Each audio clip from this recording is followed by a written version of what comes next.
Israel మాజీ సైన్యాధిపతి Gadi ఐసెన్కోట్ తీసుకున్న సరికొత్త పొలిటికల్ డిసిజన్ ఇప్పుడు నెతన్యాహు నేతృత్వంలోని లికుడ్ పార్టీ గుండెల్లో రైలు పరిగెత్తేస్తోంది. ఇప్పటి వరకు బెన్నీ గ్యాన్స్ నేతృత్వంలోని బ్లూ అండ్ వైట్ పార్టీలో కీలక నేతగా ఉన్న గాదీ ఐసెన్కోట్ తాజాగా ఆ పార్టీని వీడి ఎషర్ అనే కొత్త సెంట్రిస్ట్ పార్టీని స్థాపించి ఇజ్రాయెల్ పాలిటిక్స్ లో హల్చల్ సృష్టిస్తున్నారు. తన ఎన్నికల ప్రచారంలో భాగంగా ఆయన మాట్లాడుతూ ప్రస్తుతం నెతన్యాహు ప్రభుత్వంలో దేశంలో తీవ్ర అరాచకాన్ని, అశాంతిని, సామాజిక విభజనను సృష్టిస్తోందని దారుణమైన ఆరోపణలు చేశారు. దేశాన్ని తిరిగి ఏకం చేసే శక్తివంతమైన నాయకుడిగా తాను ప్రధాని పదవికి పోటీ చేస్తున్నట్లు ప్రకటించిన ఐసెన్కోట్ ఇజ్రాయెల్ విద్యా వ్యవస్థ, ఆర్థిక రంగం, ప్రజారక్షణ రంగాల్లో విప్లవాత్మక మార్పులు తెస్తానని హామీ ఇస్తున్నారు. ఇజ్రాయెల్ గెలవాలి అనే పవర్ఫుల్ నినాదంతో ప్రచారాన్ని హోరెత్తిస్తున్న ఐసెన్కోట్ అక్టోబర్ 7, 2023 నాటి భయంకరమైన హమాస్ దాడిని ప్రస్తావిస్తూ నెతన్యాహు ప్రభుత్వంపై నిప్పులు చెరిగారు. రాబోయే అక్టోబర్తో ఆ భయంకరమైన అక్టోబర్ నాటి వైఫల్యాల ప్రభుత్వానికి అంతం కాపాడుతాం. ఇజ్రాయెల్ చరిత్రలో ఒక సరికొత్త అత్యుత్తమ అధ్యాయాన్ని ప్రజలతో కలిసి లిఖిస్తాం అంటూ ఆయన సంచలన వ్యాఖ్యలు చేశారు.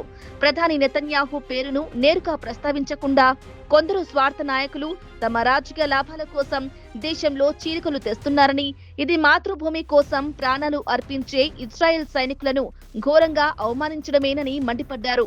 ముఖ్యంగా ఇజ్రాయెల్లో దశాబ్దాలుగా నడుస్తున్న వివాదాస్పద యూదుల సైనిక సేవ మినహాయింపు చట్టాన్ని ఆయన తీవ్రంగా తప్పుబట్టారు.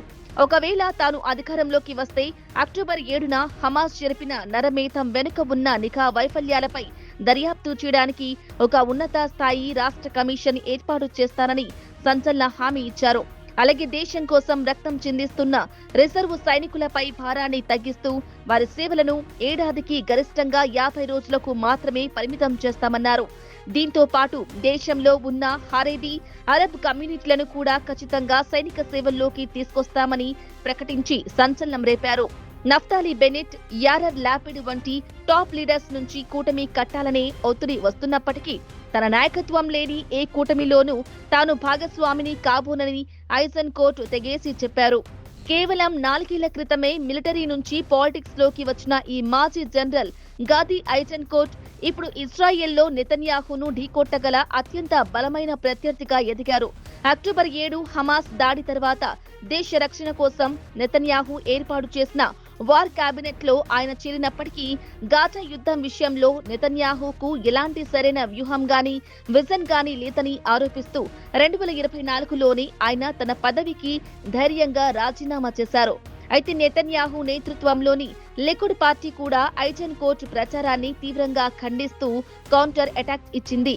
గాజాలో హమాస్ ను ఖతం చేయడానికి ఐడిఎఫ్ చేపట్టిన కొన్ని కీలక సైనిక చర్యలను గతంలో ఐసెన్కోట్ తీవ్రంగా వ్యతిరేకించారని, ఒకవేళ ఆనాడు ఐసెన్కోట్ మాటలు విని ఉంటే ఈ పార్టీకి మొత్తం గాజా ప్రాంతం హమాస్ చేతుల్లోకి వెళ్లిపోయేదని నెతన్యాహు విమర్శించారు.